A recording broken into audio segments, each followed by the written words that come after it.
Hello and welcome to Enchantment of Eternity's review for Lost Season 5 Part 2.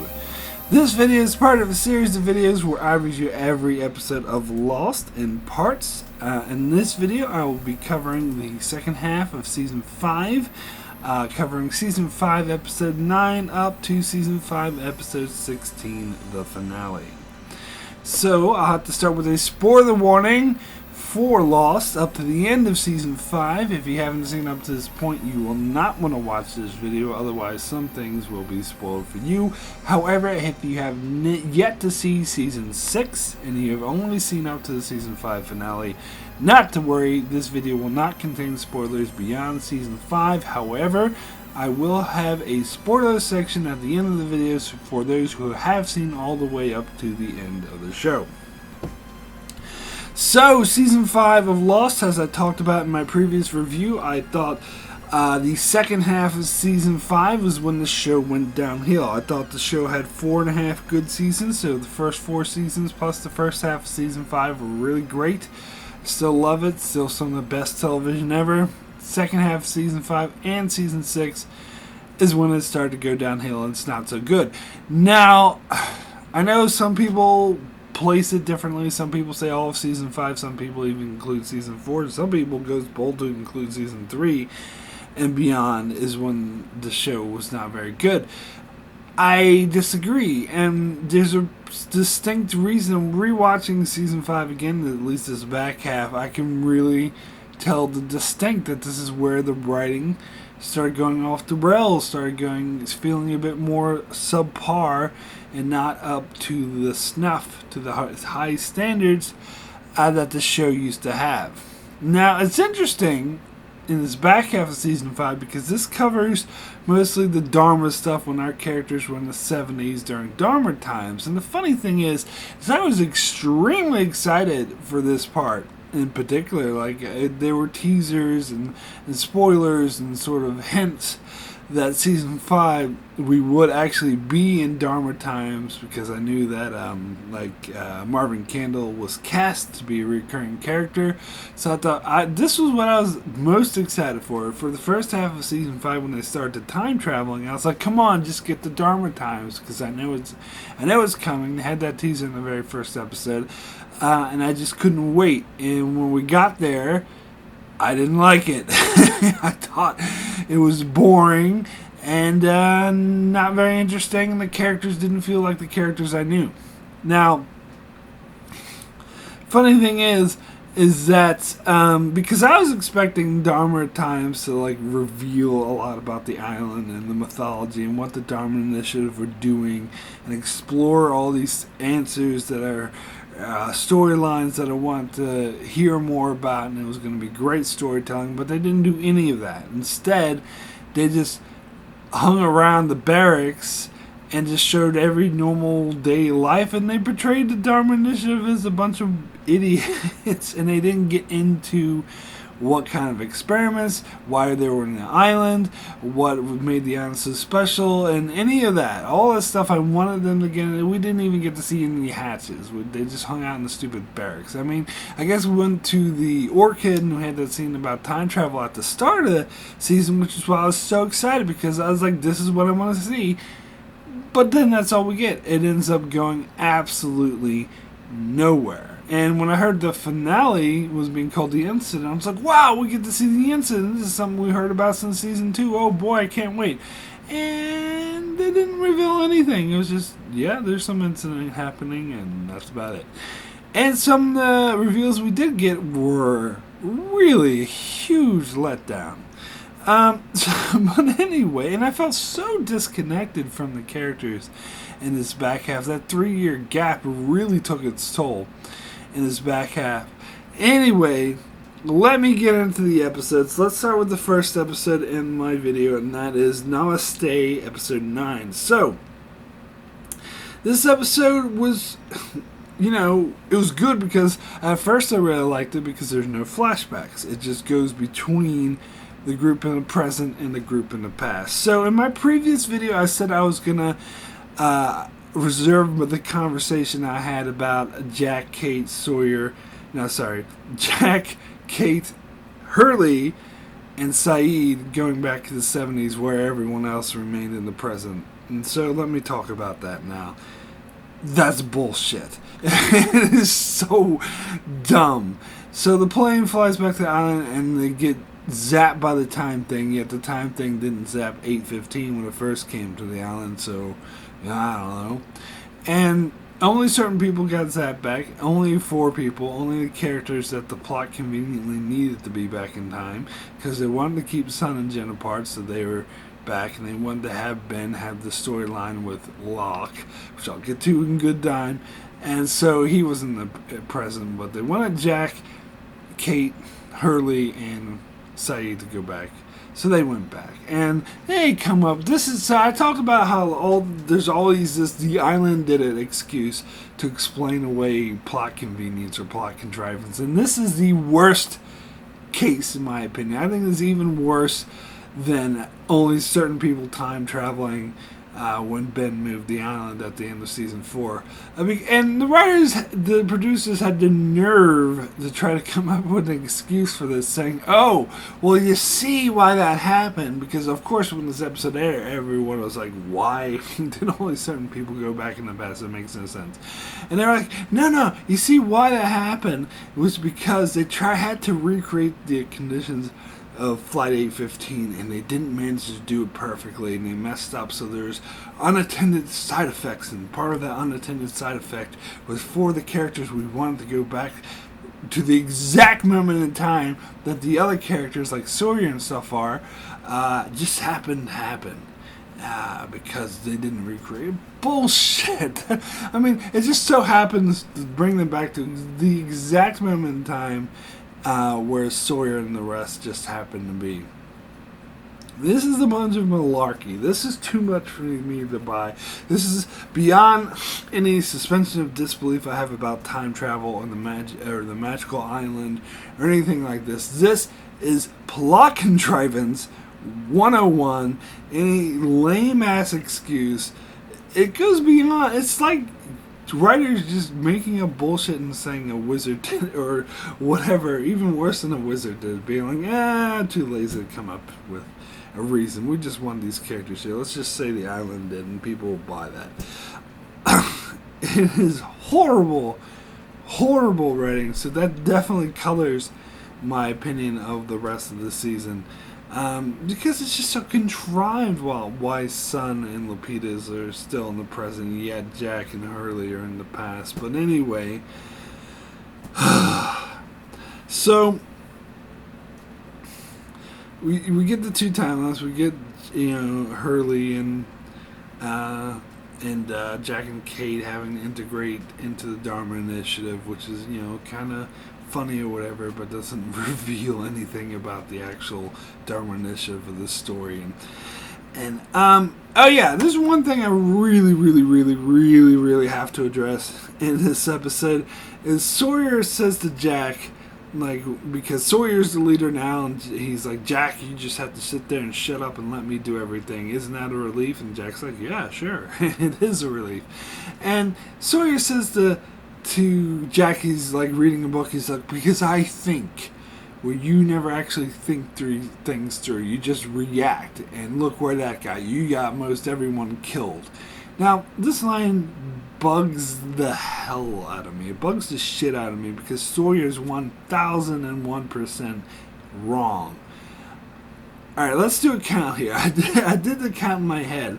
The amount of people that Jack got killed from the time that when he was the leader up until the end of season 4 where he left the island, I counted was 11. And I included Nikki and Paolo in that count, but really Jack wasn't even there at the time. He was off with the others, but I guess officially he was still the leader, so I'm counting that. So that's 11 people.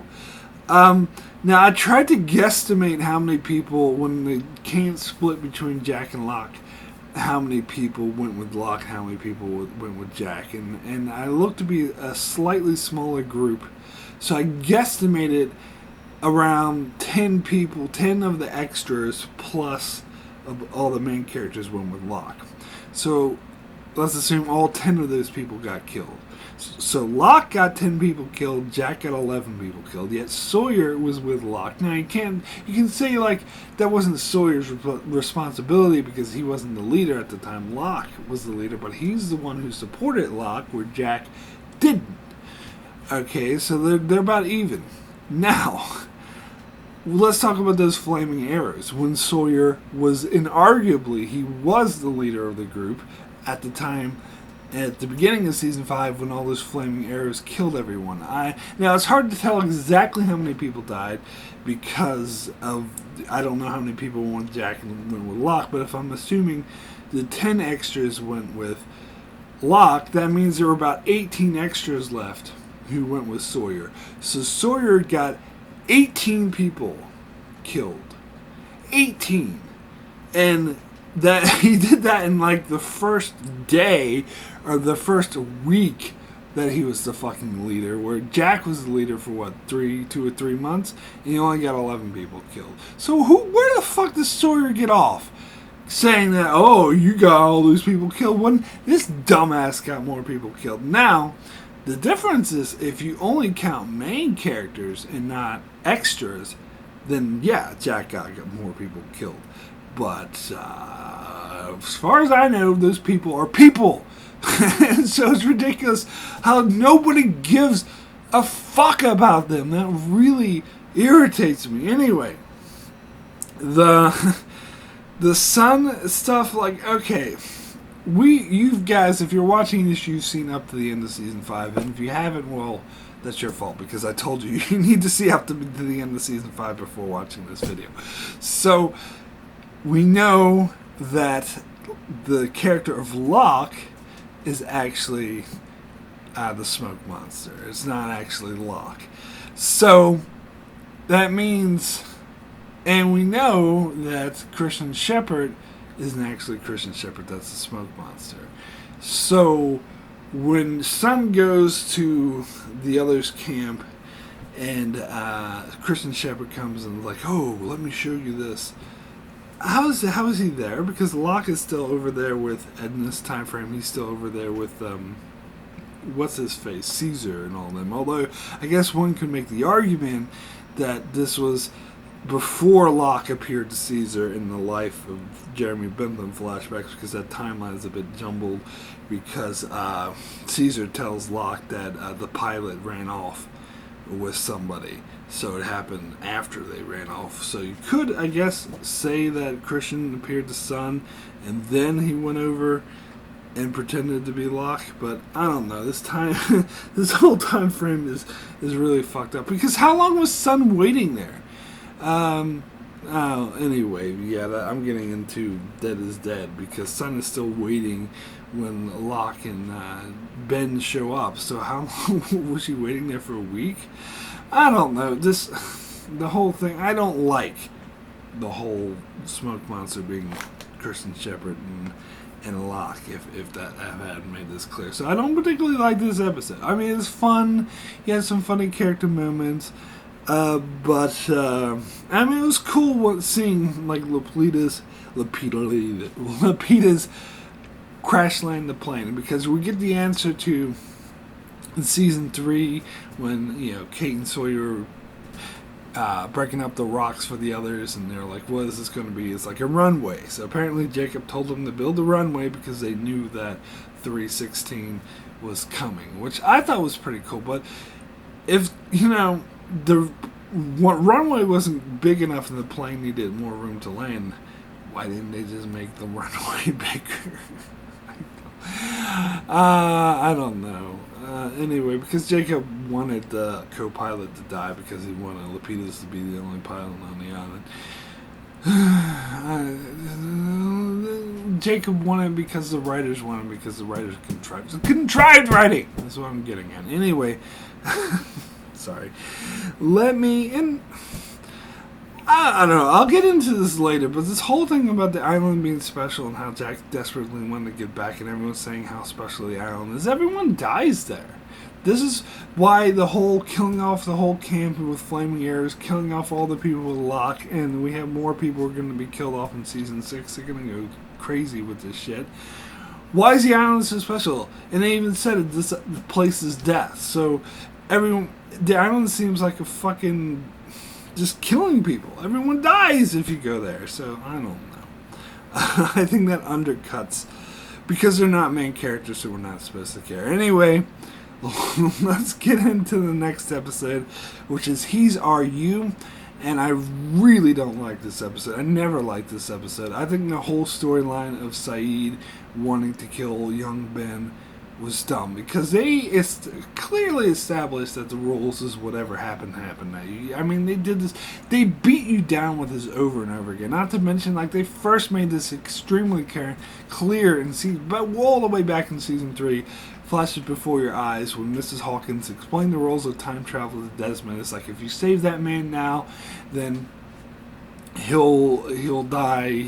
He'll get electrocuted in the tub. But if you save him from that, he'll get hit while crossing the street. The universe has a way of course correcting these things, so you cannot change anything. So the whole gambit of Saeed's gonna change the future by killing young Ben, of course he fucking isn't, because the rules have been clearly established. So I don't care. And I think Saeed is being really out of character. They don't really explain his character. I don't get why he's wanting, like when Sawyer says, why don't you come and do what I say so I can get you out of there. There is no reason. I know that Saeed's been really apathetic since he's been a killer and his wife is dead, but there's really no reason for him to turn Sawyer down. There's no reason to be like, no, I'm exactly where I want to be because I want to kill young Ben. And they try to establish it in his flashbacks. And it doesn't. Oh God! Don't even get me started on those fucking flashbacks. Like the whole thing when they show him being a killer, and then Ben's like, "Okay, you killed enough people. We're done." That is the biggest load of bullshit, because this totally goes against the storyline they were setting up in season 4. Because in the season 4 episode, The Economist, Saeed was trying to get to the Economist. That's the whole name of the fucking episode.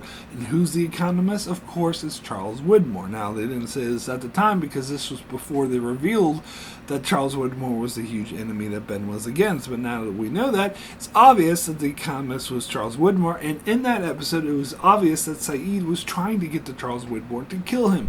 That was his goal. So, what's this bullshit with Ben saying we're done? Have you killed Charles Widmore yet? No. Then you're not fucking done. It makes no sense. And plus, like, the end of that episode, the Economist played it off like, he's going to be looking for us now. They're going to turn up the heat. And Ben's like, good. So it's like implying this huge escalation, this huge, like, everything's going to come to a head.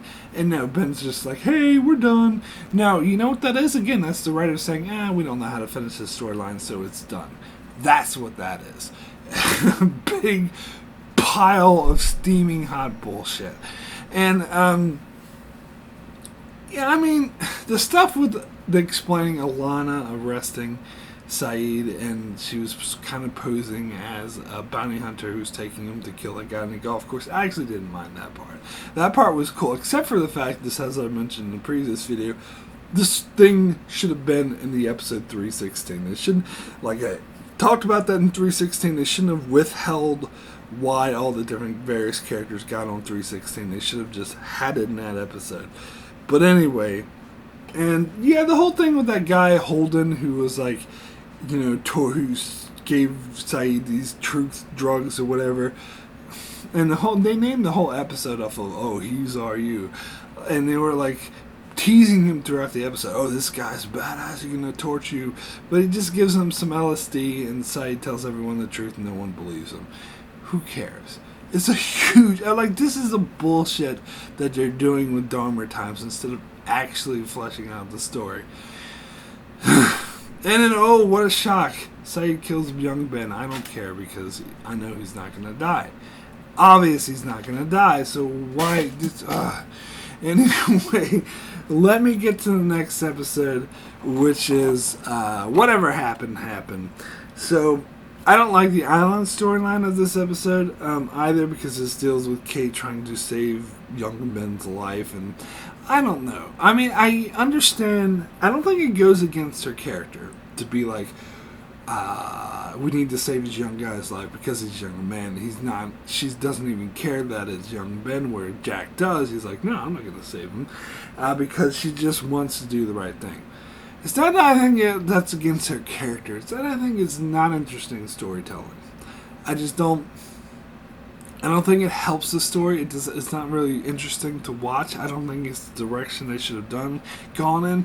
We should have spent a whole episode focusing on this and her wanting to take her to the others. And that whole thing about, oh my god, this is the whole thing about her taking her to Ben to Richard Alpert, and he's saying, "Oh, I can save his life, but if I do, then he will always be one of us, and he will." And they're implying that it will change him forever, and he'll be evil. And conveniently, he won't remember any of this. That way, the timeline makes sense of why Ben doesn't recognize Saeed as the guy who shot him when he was a kid, and how convenient.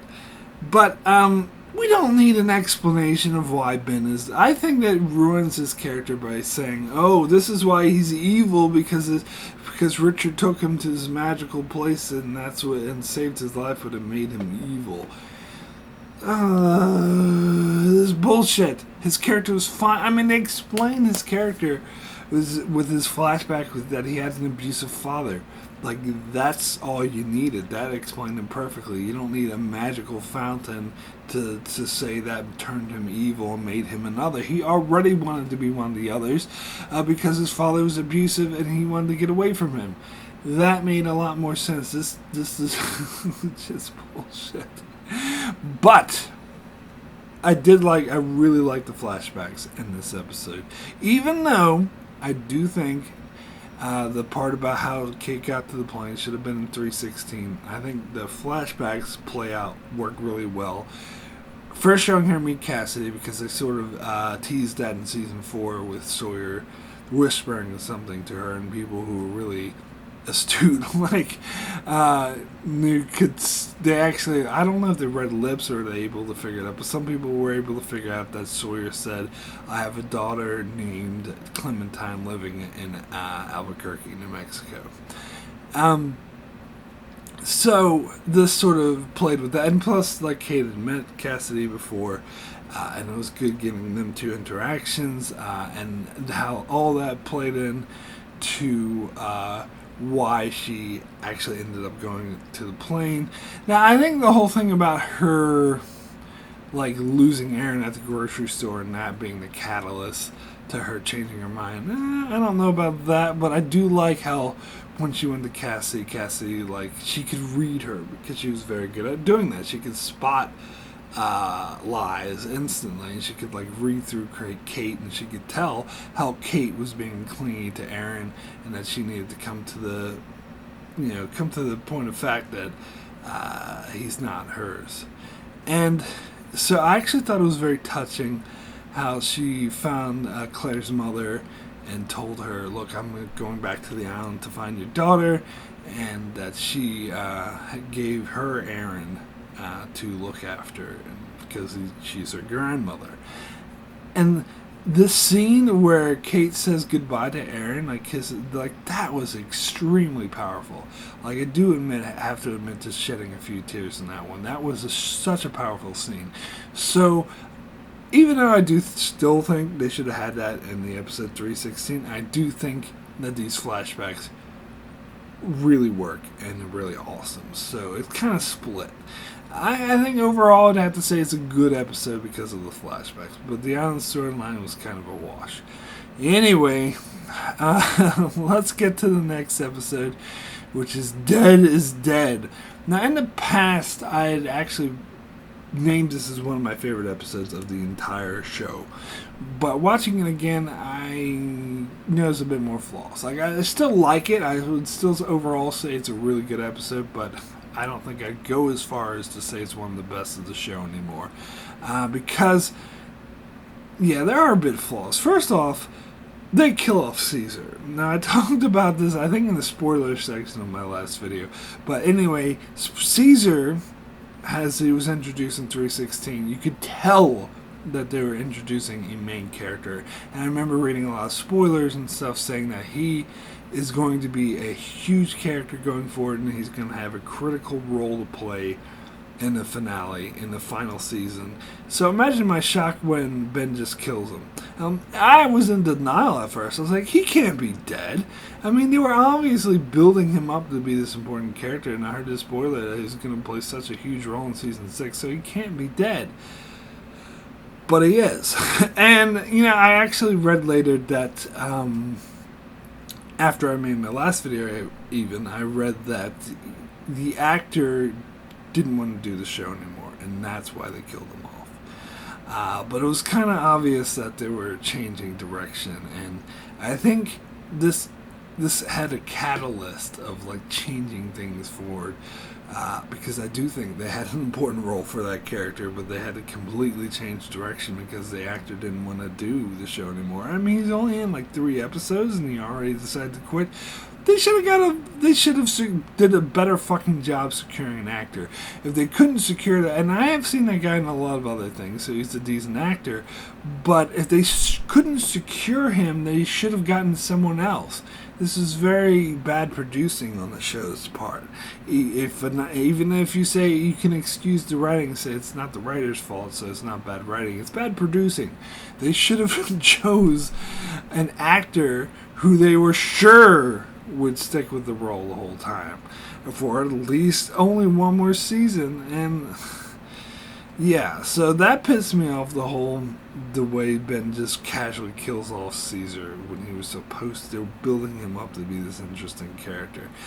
And I don't really buy this whole thing about Ben wanting to be judged by the smoke monster. There's nothing in the history of the show or the others or Ben or anything that shows that the smoke monster, its purpose in life is to judge people. Plus, nothing going forward matches. In fact, what you learn about the smoke monster going forward actually is very much against the idea that the smoke monster is known for judging people.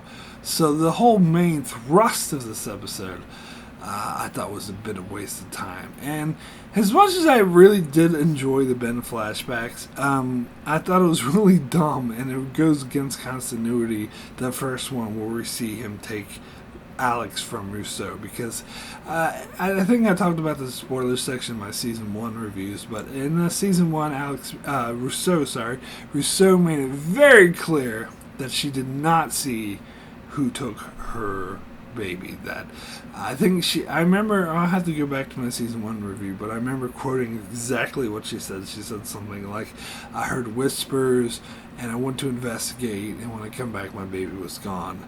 And she could see people in the distance running off, so she knew it was people who stole, but she couldn't see them. Which would make a lot more sense. It would fit all with the thing, but this whole thing where Ben goes up, it's when you hear whispers, you run the other way.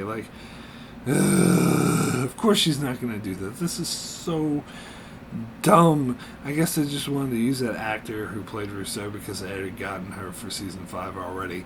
And why would she would recognize Ben? Do not tell me. Now, some people tried to say, I could buy she doesn't recognize Jen. I still buy it. But if you buy it, all right, fine, whatever. I would argue with you, but if you want to believe that, fine.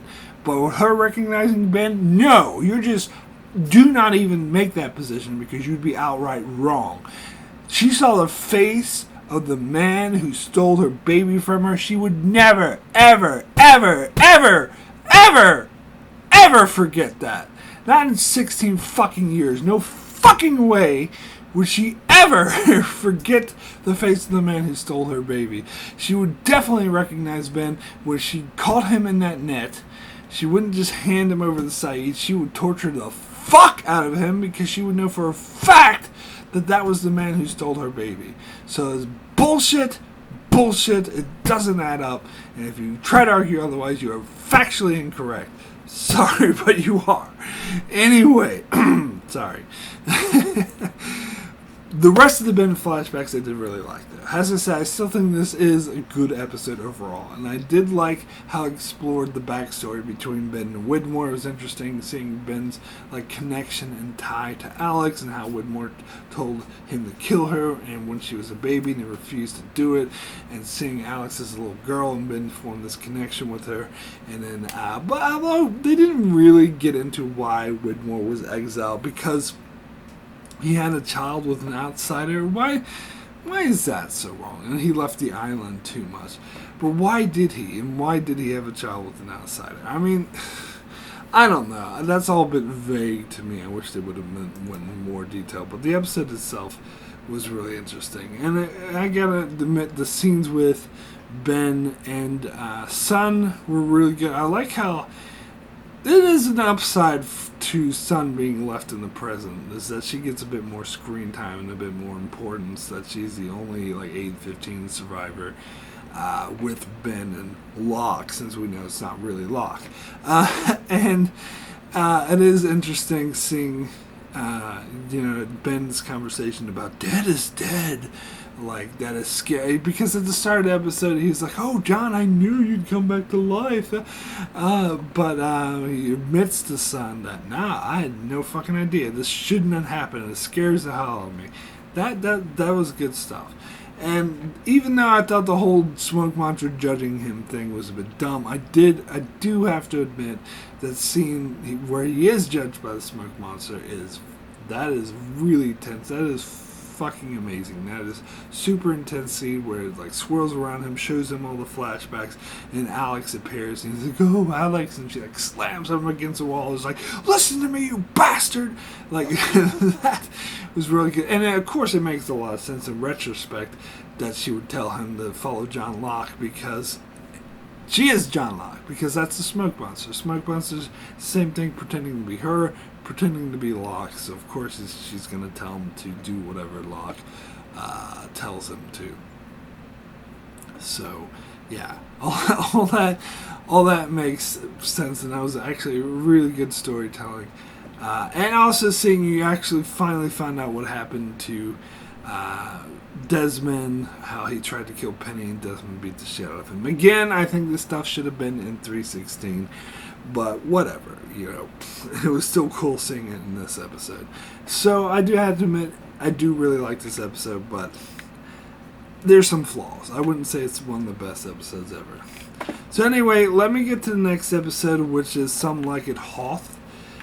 And this episode is really boring. And the funny thing is, I keep forgetting about this episode even existing. It just slips from my mind. Because every time I was when I was watching it, I was like, okay, dead is dead, so we're going to see the variable next. And then I almost skipped it on the DVD, and I was like, oh, wait a second, there's another episode. Oh, I almost skipped it. And then when I was writing my rankings for it, I left it off my list because I forgot about it. I was like, the variable's the episode after Dead is Dead, right? Yeah, sure. And I was like, saw that I was missing one episode because there's supposed to be 16 and it was only 15. I was like, wait a second, what's going on here? I was like, oh, yeah, that's right. Some Like It Hoth. It's not a terrible episode, but it is a lot of filler. It is kind of unnecessary, and it really doesn't stick in the mind. Now, I do kind of like the Miles flashbacks, but I think these should have been in season 4. I think it's obvious they were planning to have these in season 4, and they should have been in season 4. And the thing with the reveal that Pierre Chang, aka Marvin Candle, aka Jules Pierre Mal, is that he was Miles' father, that was really mishandled. And I think it's because we were supposed to get these flashbacks hinting about his father in season 4. And so at the start of season 5, or not the start, but when LaFleur, back when he first ended up in Dharma times, I think that's when they were going to make the reveal of him seeing his mother, and then, holy shit, that's my father. But because we didn't know any of this until this episode, they couldn't do that, so they had to just have Miles say, oh yeah, a couple of years ago I saw my mother in line, and I realized he was my father. So he already knew that Marvin Candle was his father before this episode started. That kind of sucked some of the revelation out of the joy. And as much as I enjoy like the Hurley moments, especially like the interaction of Miles and Hurley and whatever happened when they're arguing over time travel, that was a funny scene, I must admit. And their interactions here are also funny too. Although I don't know if Hurley writing the script for Empire Strikes Back really earned that this whole episode should be titled after it. I thought that was kind of dumb. Yeah, as much as I like the Hurley and Miles stuff, this episode's still forgettable. It doesn't really count to that much. I can't even remember what happens, honestly. It's just, yeah, I don't even know. Anyway, let's get into the next episode, which is The Variable. Now, I mentioned in my previous video how my brother has a specific episode he points to, and to my knowledge, I don't want to speak to him, but to my recollection, he has an episode that he points to specifically and says, this is where the show jumped the shark. And it's this episode, The Variable. Now, at first I tried to convince myself I really liked this episode, and they were hyping me up for this episode because I couldn't wait to see the Daniel Faraday episode, and so I tried to convince myself I loved this episode because I wanted it to be good. But if I honest with myself, especially now after I had years to think about the show, and especially because I know where they take it from here, this is a horrible episode. It is. It kind of ruins everything. Now, I don't know if I agree specifically with my brother that this is where the show jumps the shark, because, as I said, I think Your Namaste was more of where the show jumped the shark, because that's when they started, like, this whole Dharma timeline, which the whole thing was a big flop in my opinion, and this is where they started going towards the end. I think this variable is kind of a natural conclusion of where they were leading to, but the reason why he points at this specifically is because this is when Daniel Faraday comes up with the idea to change the timeline, and this completely 1050% goes against what has clearly been established in the show over and over and over and over and over and over and over and over and over again, that whatever happened, and you can never, ever change the timeline. And Daniel Faraday was the one character who was the most insistent about this, for him to show up and be like, yeah, never mind, we can't change the timeline. Let's blow up a nuclear bomb on the island. That's a really smart thing to do. So, I can definitely see why that. And plus, this episode's pretentious. Some people might love this episode because, it's so dark, because Daniel Faraday was sent to the island by his mother because she knew he had to go there, but she knew he was going to die the whole time. So how dark is that? That she sent him to his own death because she knew that's what happened, and it had to happen. Give me a fucking break. This is what they do with this. And plus, like, them killing off Daniel Faraday. Huge mistake. He was the one character from the freighter who was actually the most fascinating, most interesting, people liked the most, who could add the most to the story, who could add the most to the story going forward, and they kill him off for this pretentious wankery bullshit about, the mother killed him. And the whole scene in particular where Eloise shot him, like, that all seemed contrived to me. I don't buy that Daniel would go into the camp waving this gun around and give Richard Alpert a 3 count. Hey, here's a smart thing. Why don't you go in unarmed the same way Locke did and be like, hey, you recognize me? I'm the guy who told you to bury the bomb. I need to talk to Eloise because she's my mother. I guarantee you that approach would have given him a conversation with Eloise Hawking. But no, because the writers had to have their pretentious, wankery, contrived bullshit, he had to be completely out of character, go and wave his gun around and give Richard Alpert a 3 count, almost forcing someone to shoot him.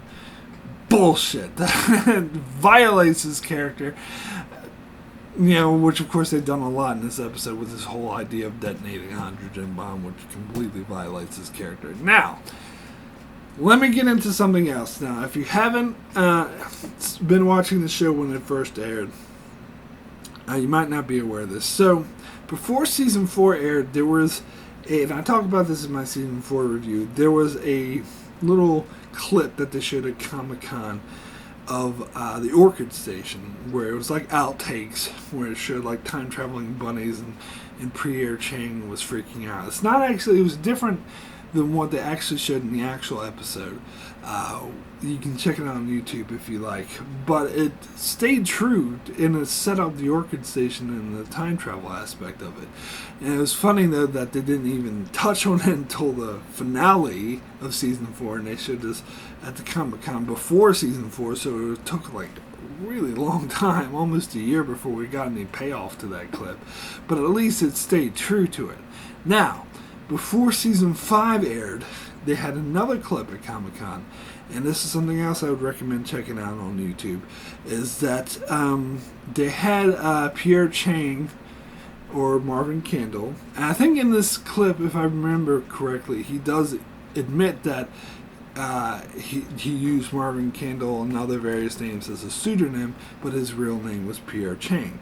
And this is how me and most of the audience first learned that his name was actually Pierre Chang. Anyway, he's talking to this camera, and it's all fuzzy and staticky, and he's saying, like, I know you come from 2000, I think it's 2004, or maybe it was 2007 he was speaking to, because, no, 2004 is when Faraday left. Maybe it's like, so I know you're 30 years in the future, and your president is George W. Bush, and you communicate through interconnected computer system known as Internet. I love how he says it like that. And he's like, I have to tell you, we're all in danger. If I'm telling you the Dharma initiative, I am dead because the Dharma initiative is wiped out. And he's like, and he says the Dharma initiative must be reconstituted. You must come back and you must save us. You must. Dharma initiative must survive. And you hear a voice in the background saying, dude, just stop. It's pointless. And it's obvious that that voice was Daniel Faraday. And of course, this is why the opening shot premiere of the first episode of season 5 didn't surprise me, where we see Daniel Faraday in the Dharma Initiative, because I had already known that from this clip at Comic-Con, that Daniel, because I was just waiting, and all season long I was waiting for that clip to pay off, and it didn't. They totally scrapped it, and they admitted later on that this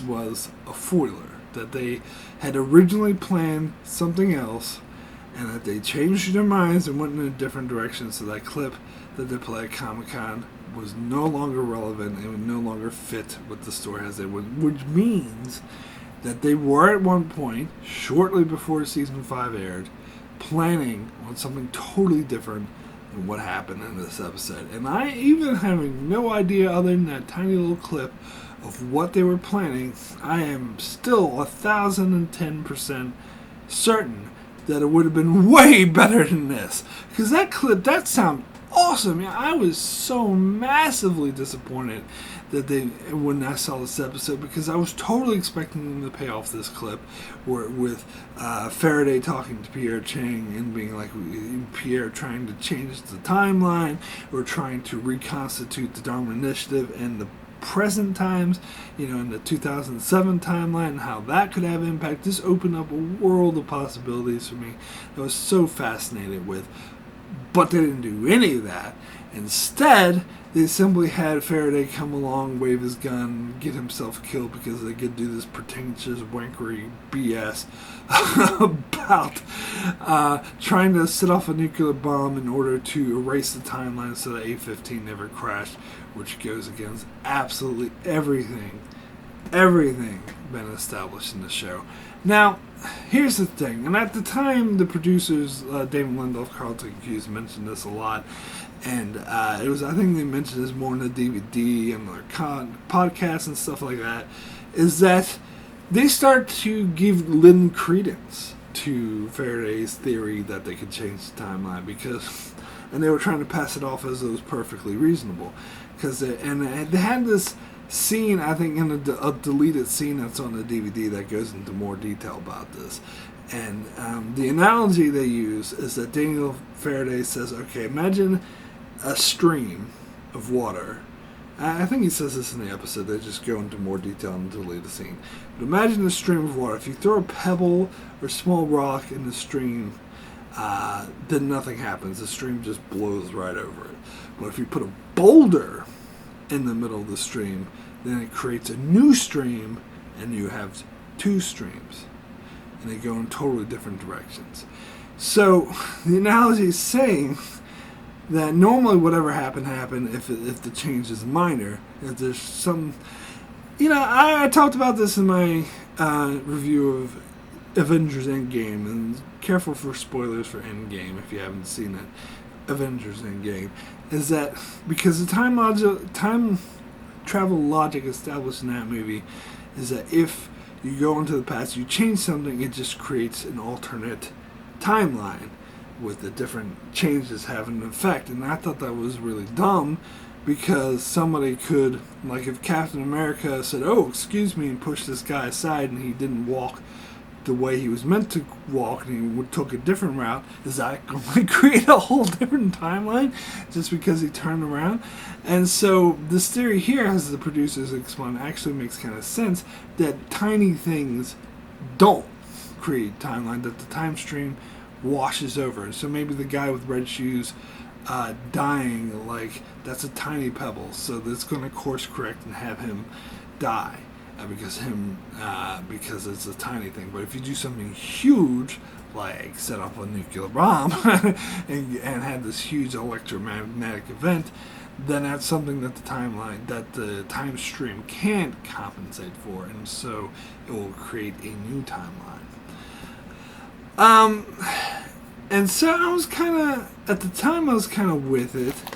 But the more I think about it, like, this just complicates things. Even if you think that theory is reasonable, they had clearly established what another YouTuber I watched, Lord Runner, refers to as type 1 time travel. That Lost was type 1 time travel. And that is like the same time travel logic as like 12 Monkeys, one of my favorite movies.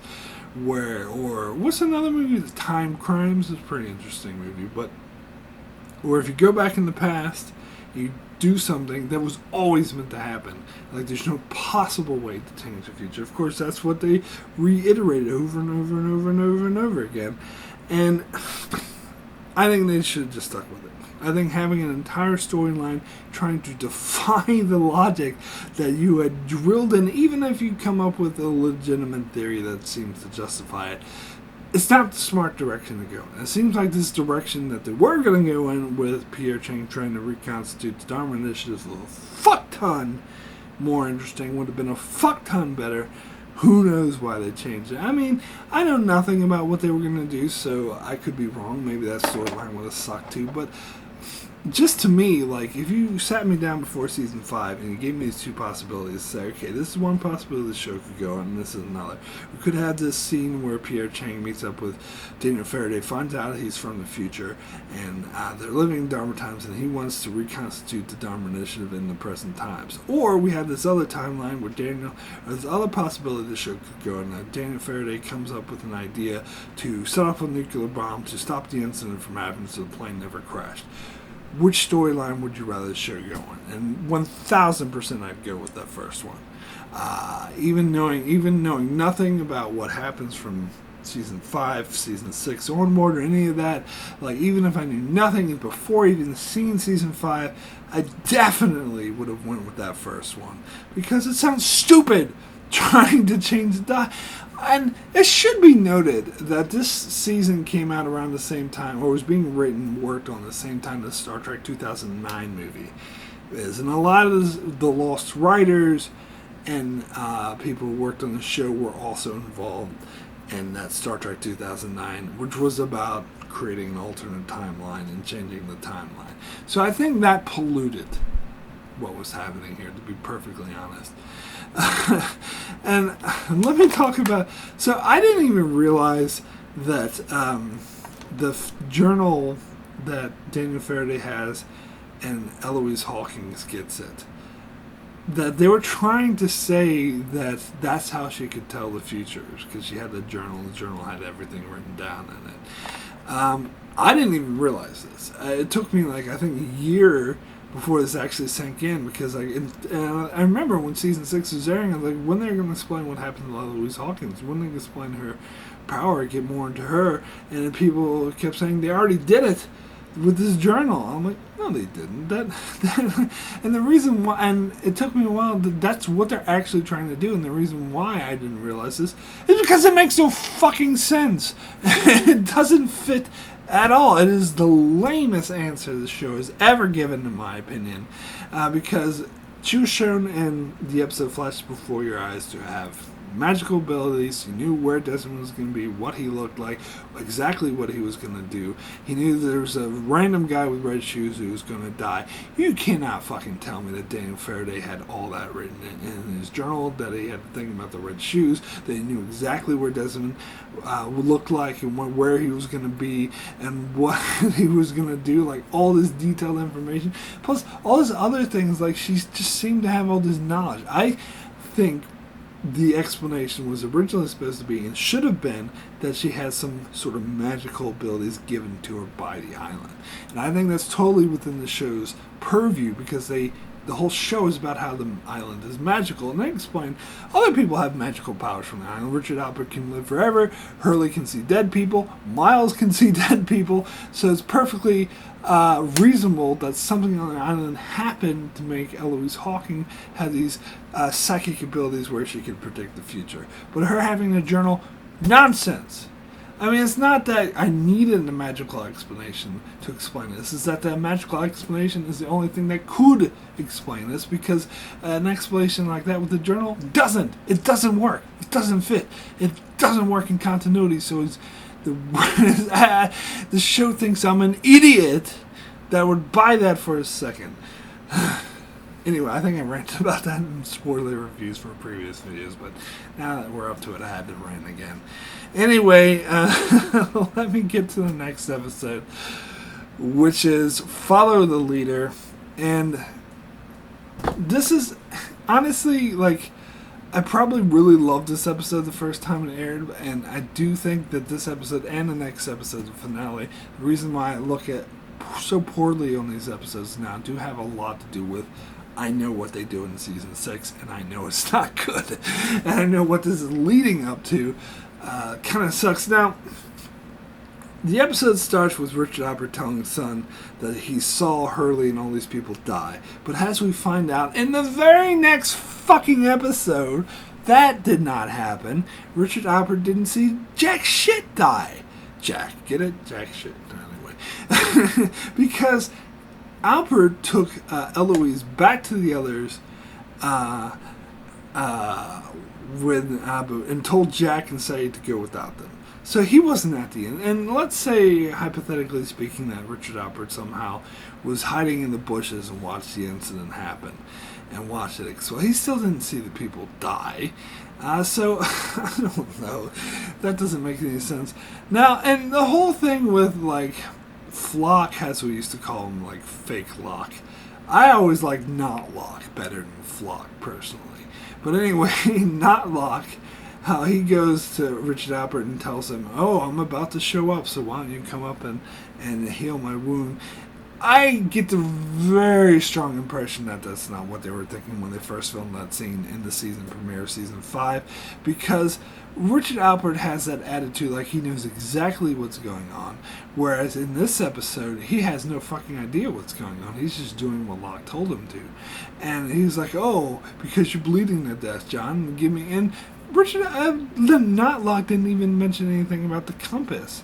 And that's part of what Richard Alpert gives to Locke from the past. So I don't think this fits. And I don't know. The whole thing, Saeed conveniently shows up right at the right time to kill the others when they were about to shoot at Kate. Serendipity. Woo.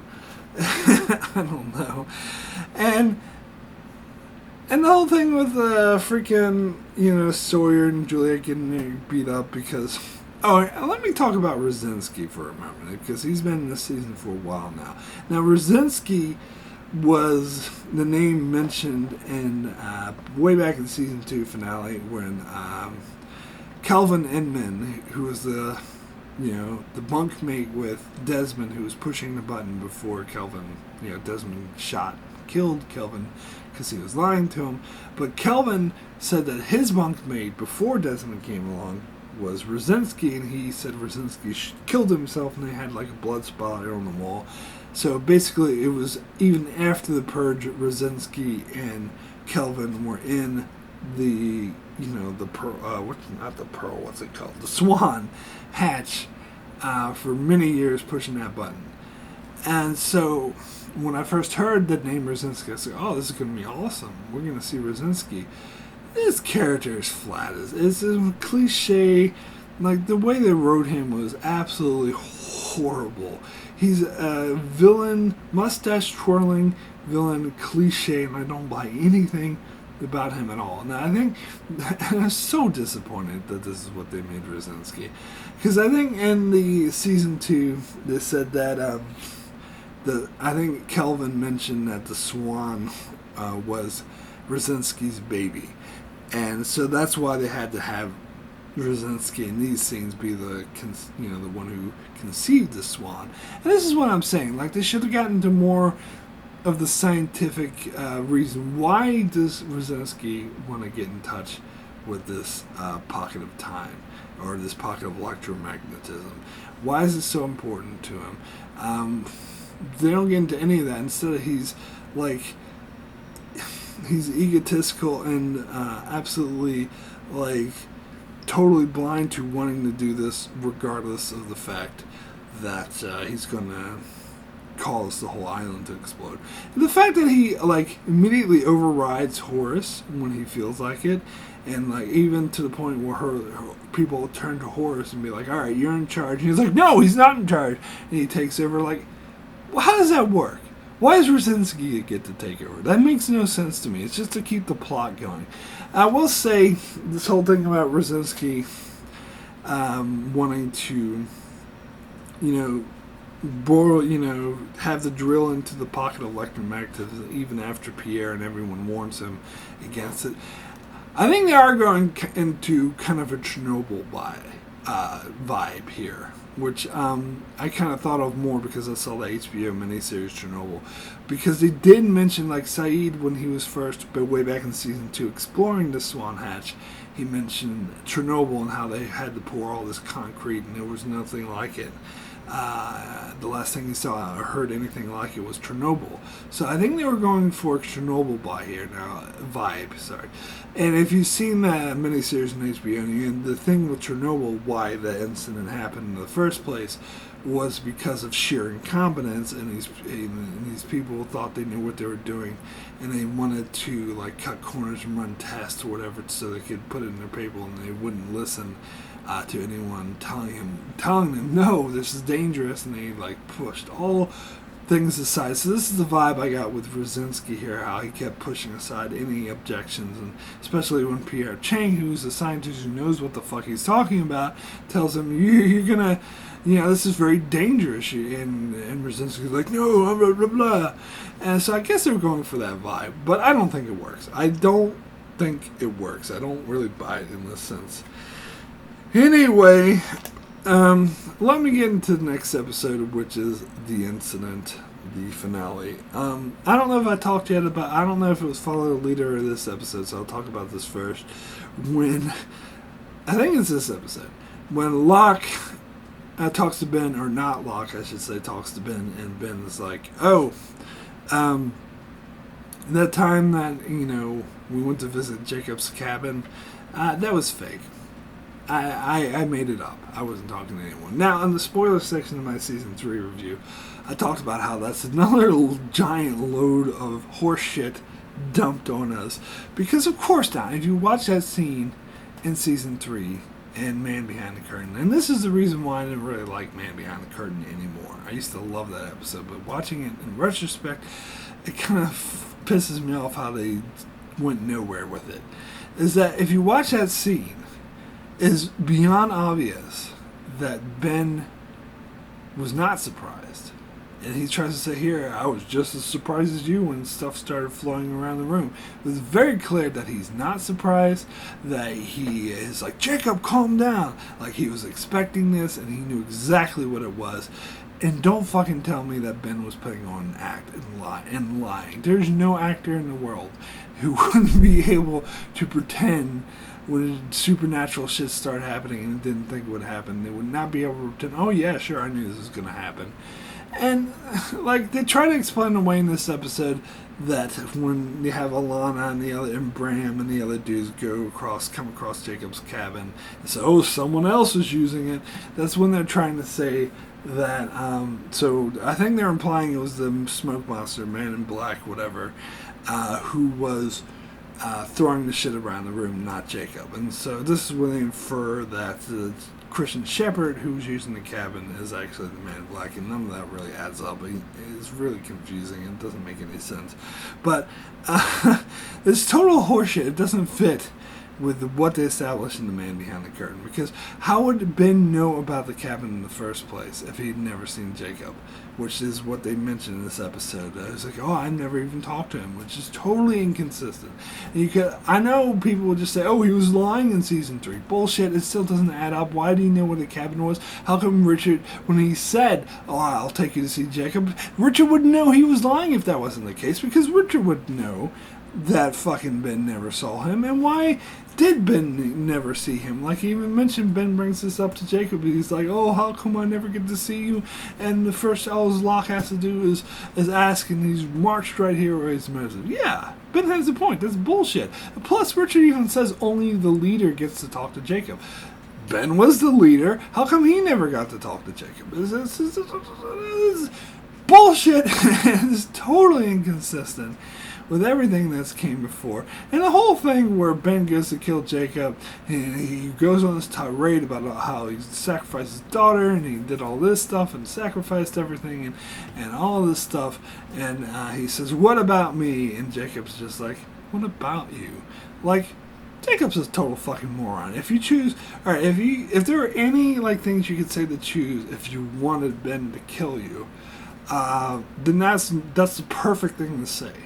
And so there was a theory going along for a long time that Jacob did want Ben to kill him, because it's kind of like Obi-Wan from A New Hope, where Obi-Wan wanted Vader to kill him, and that didn't even make sense.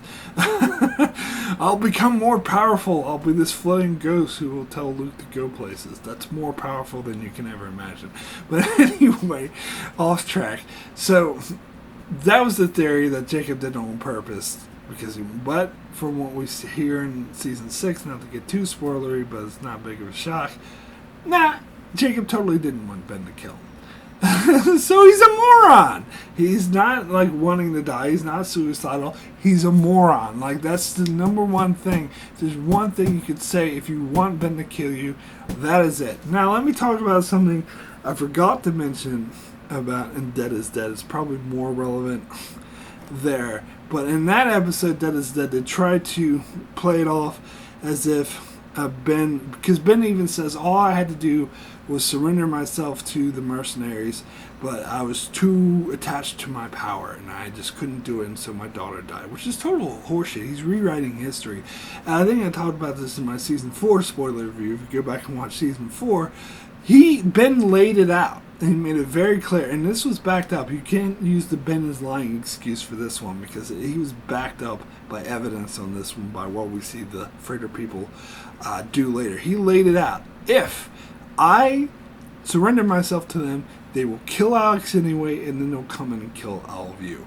That's how it was laid out, and that was backed up by what the mercenaries do. They talk about torturing the whole fucking island. They made it very clear through their actions that Ben was 100% telling the truth, 100% correct, that the mercenaries would have killed everyone on the island, would have killed Alex, would have killed Locke, would have killed all of them anyway if Ben surrendered himself. So now they're rewriting history, saying that, it was Ben's power lust that prevented him from saving Alex's life, and that he could have just saved Alex, which is horseshit. And this goes in, they touch on this more in season 6 as well, and I'll touch on it more then when I get to it. But it's horseshit! That is not the situation that was presented in season 4. They love just trying to rewrite history. But anyway, getting back to the incident, I have mixed feelings about this episode. Overall, I have to paint it as a middling episode, as a down the middle. Because there's things I love about this episode, and there's things I hate about this episode. Now, what I love about this episode is mainly the Jacob flashbacks. Now, some people had a lot of issues with Jacob, and I'll get more into that in season 6.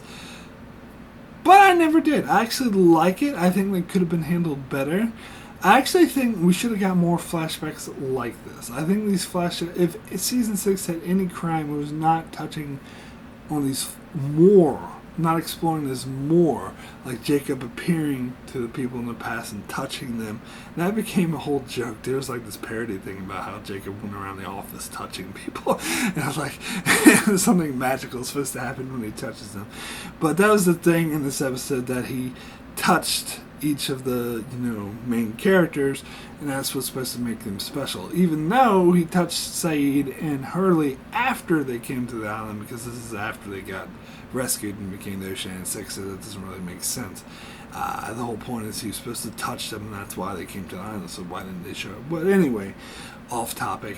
I still love those flashbacks, and it was this is the powerful sort of flashback, because we thought we knew everything about these characters, and yet we saw that Jacob was involved in their lives and watching them, and like this was a huge revelation. I think season 6 should have had more of this, but spoiler alert, they did not.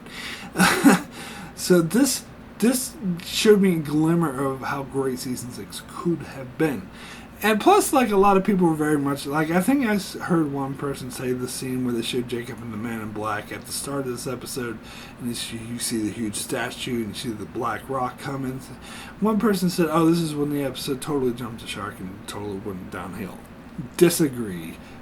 1,000%.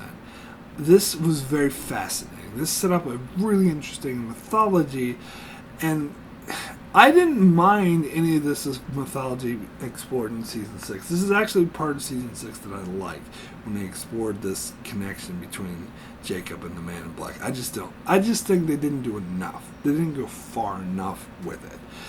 But so I don't mind this scene. I think that scene is amazing. Again, that's another thing which I think all the Jacob stuff, well, not all, that Ben killing him was really dumb. How he was like, what about you? That was the dumbest thing ever. But before that, all the Jacob stuff in this episode I absolutely love. All the flashbacks were, well, you had that one flashback with Jack, which that pisses me off though. Not the Jacob part of it, but the part where, because it has to touch on the whole, iconic scene from the pilot where Jack tells Kate that he was going to kill, he was operating on this girl and her nerves spilled out like Angel had pasta, and he had to calm himself and count to 5.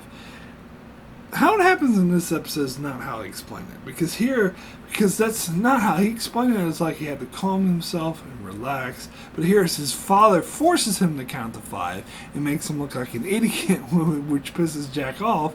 And Jack, he's like, count to 5, then fix her. Like, this dialogue is not realistic. It's not how doctors talk to each other in operation rooms. This is bullshit.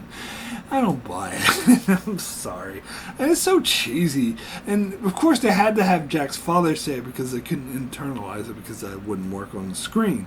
They had to have someone else say it, but it just doesn't make any sense. It doesn't fit. But I do really love, getting back to the things I like, I loved how it's kind of implied that Jacob saved Locke's life, or sort of brought him back to life after his fall from the, because everyone was saying it was a miracle that he survived, but here we see Jacob go up and touch him, and then he draws breath as soon as Jacob touches him, so it's implied that Jacob brought him back to life or saved his life there, which I think is really huge. This is the kind of thing that's really fascinating and tantalizing.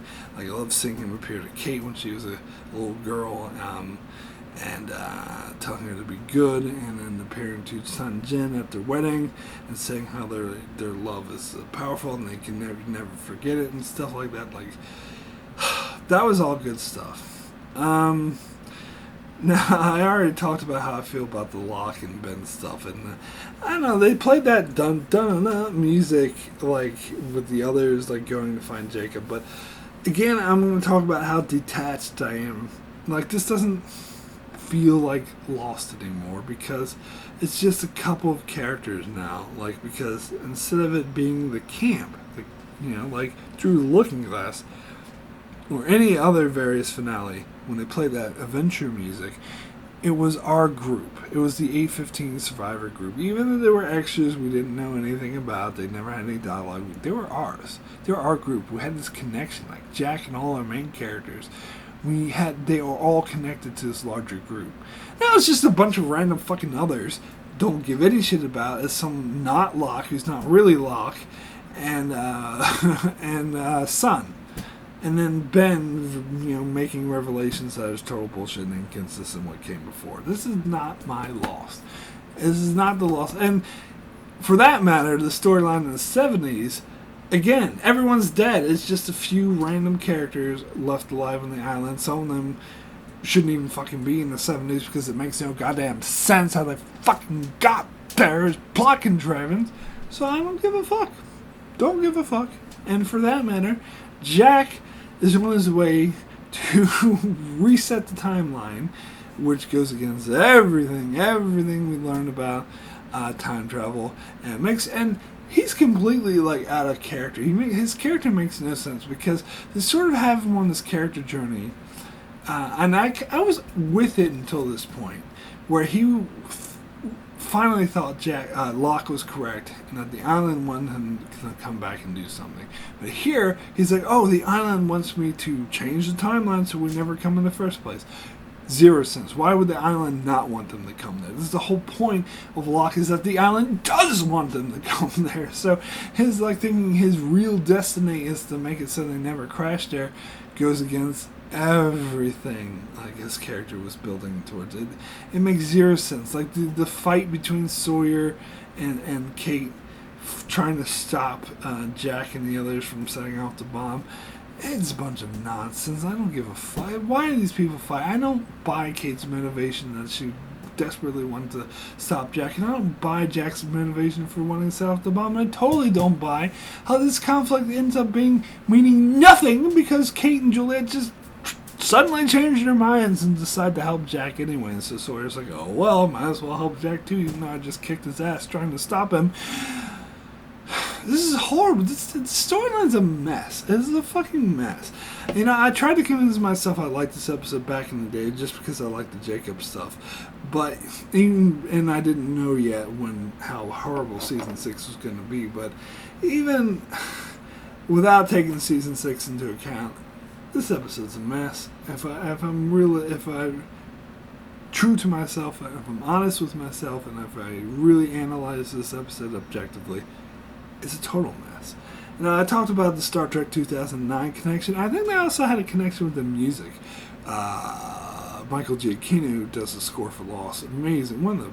I still think the best score for television ever. I think he's an Oscar winner of doing soundtracks. But anyway, he also did the soundtrack for Star Trek 2009. And that was more of a heroic, like stereotypical, and I kind of hated that soundtrack, if I'm being honest, because I hated everything about that movie. And it has a and you see inflections of that in this episode. I think the soundtrack for this episode suffered, and it sounds a bit more the heroic. It's not Lost. It doesn't feel like Lost, a powerful emotional dynamic. It feels like a cliche hero. We're suspenseful. And I hate it.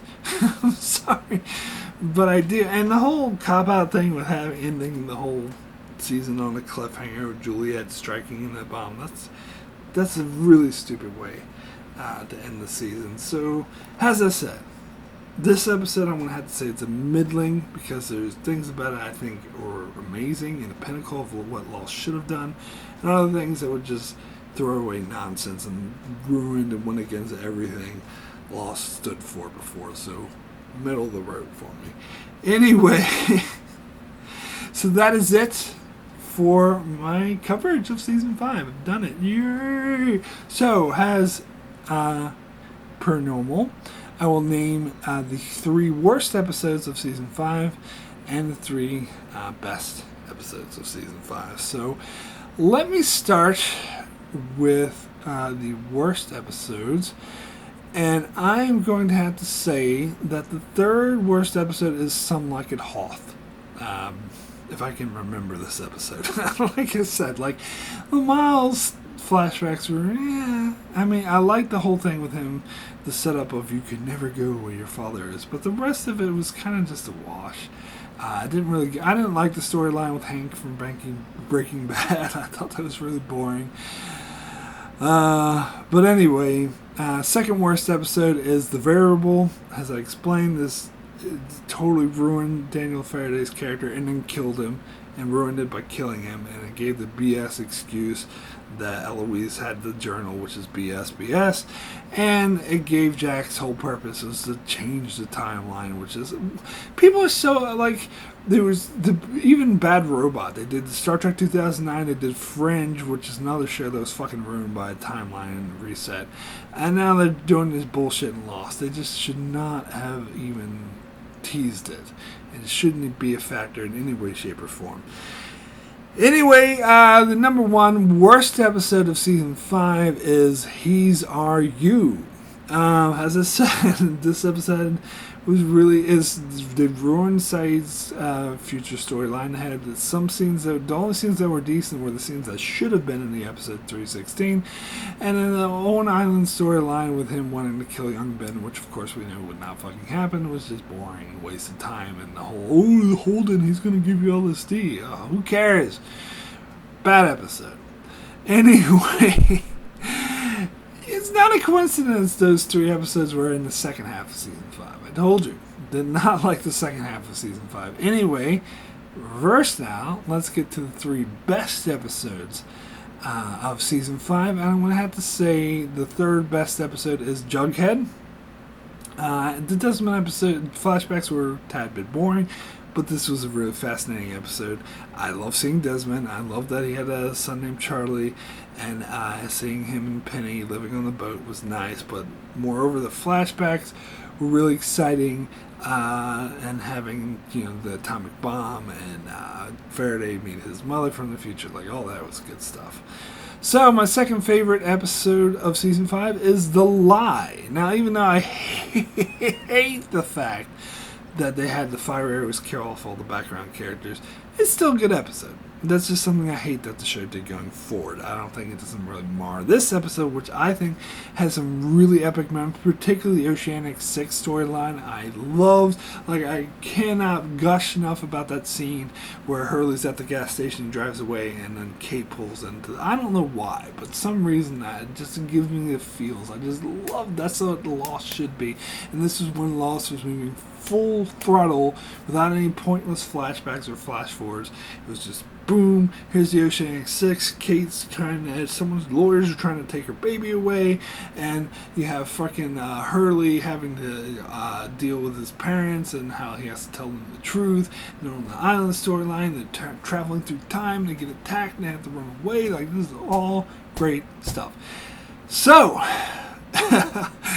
my number 1 favorite episode of Season 5 is Because You Left.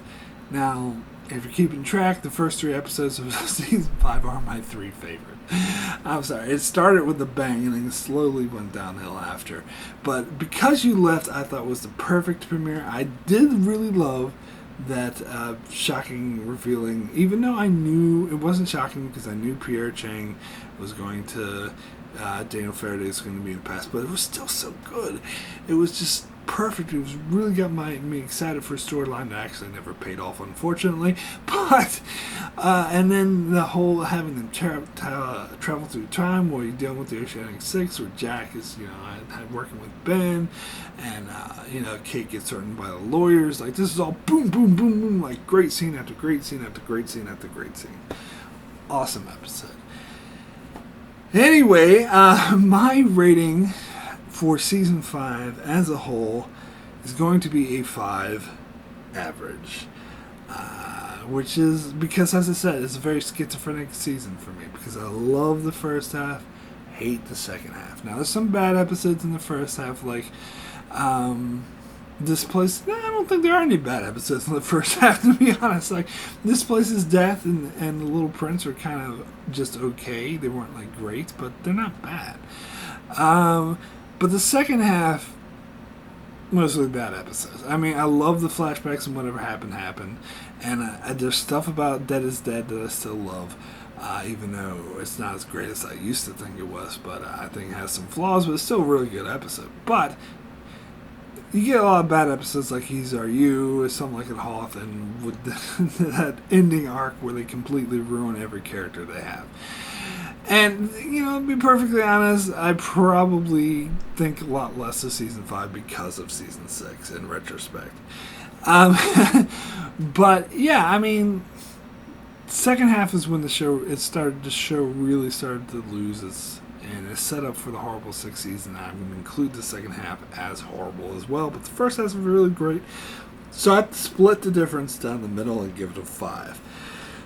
Anyway, so that is it for my spoiler-free section of Season 5, Part 2 review of Lost. I will be back in 2 weeks to start my Season 6 review. Now, I had originally said I was going to do Season 6 in 2 parts, because I did Season 4 in 2 parts and Season 5 in 2 parts. But I have since re-examined that policy, and I decided, because Season 6 is a slightly longer season than Season 4 or 5, and I realized that I have way too much to say about Season 6, and so if I try to split into 2 parts, each video is going to be over 2 hours long, which I think is ridiculous.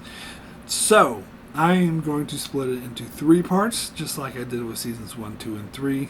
I'll talk about the first 7 episodes in Part 1, next 7 episodes in Part 2. In Part 3, I talk about the last 4. Even though, we're only leaving one video for 4 episodes, but these are the last 4 episodes, so I have a lot to say about them. So that's why I decided to do a video just for them. So I'll start that not 2 weeks, in a month. Because in 2 weeks, I will do my How I Would Write Lost Part 5, which will cover my Season 5, which will be quite drastically different than this one. So that will be spoiler heavy, though, so you don't want to watch that unless you've seen all the way up to Season 6. So I'll be back in about a month to start my coverage of Season 6. So thank you guys so much for watching. Be sure to check out my channel. I do many more videos on other shows like The Expanse, Star Trek, and more. So be sure to subscribe so you can keep up with all that. And thanks a lot for watching. But if you have seen all the way up to the end of Season 6, the whole show, stick with me now as I go into my spoiler section, which begins right about now.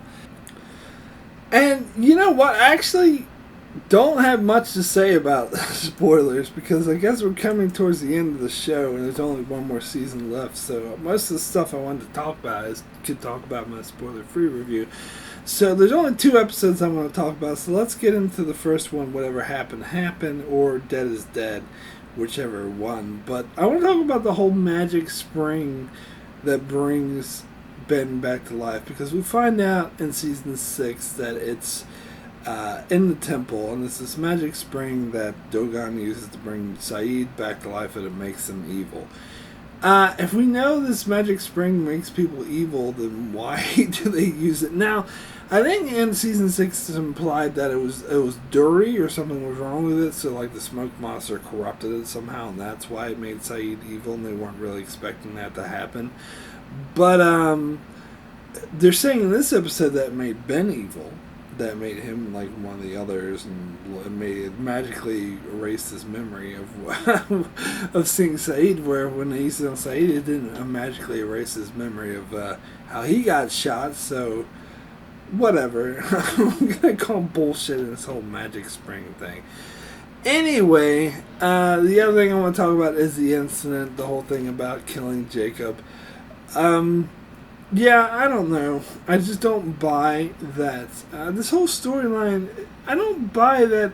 I don't know, it just didn't make sense to me. Like, Ben didn't seem to act like in character when Locke was just like, oh, we're going to kill Jacob. I don't know. None of it really fit. It seemed like it was kind of obvious that Locke wasn't acting like Locke, and he was acting too much like the Man in Black. Plus, as we know from Season 6, Richard Alpert knows the Man in Black. He met him before. He knows the relationship between Man in Black and Jacob. He knows the Man in Black's trying to kill Jacob. So, I don't know. You could argue that maybe Richard Alpert isn't aware that the Man in Black can take the form of dead people, but why didn't Jacob tell him this? It seems like kind of, important information. I guess it goes along with how Jacob's fucking moronic and doesn't... Wow, it's amazing this guy is still alive. He lived like centuries, yet he seemed to... It seems... I don't buy that it took the Man in Black this long to find a loophole, because Jacob's so dumb. He could have... And plus, are we meant to imply that the Man in Black was Christian Shepherd all along? So he sent Jack... Locke back off to find Jack and bring them back to the island because he could use Locke, his dead body, and pretend to be Locke, and so in order to get closer. That's very convoluted. It seems like Jacob is so moronic that it would have been a hell of a lot easier to find a loophole than that. I mean, because all he needed to do is get Ben to kill Jacob. And it seems like, he needed to be Locke in order to get to Jacob, but we saw in that other flashback, he just walked up to Jacob and like, how are you doing today? Seems like finding Jacob wouldn't be that hard of a thing. And he's apparently using his cabin, so it seems like he could have got any random person and be like, kill Jacob. It didn't seem like you would have to go all through this trouble of pretending to be Christian Shepherd and blowing up the freighter and all this other bullshit. None of it makes any sense. None of it. Anyway, that's all I got for spoilers. I'll see you guys in 2 weeks for my How I Would Write Season 5 of Lost. Take care.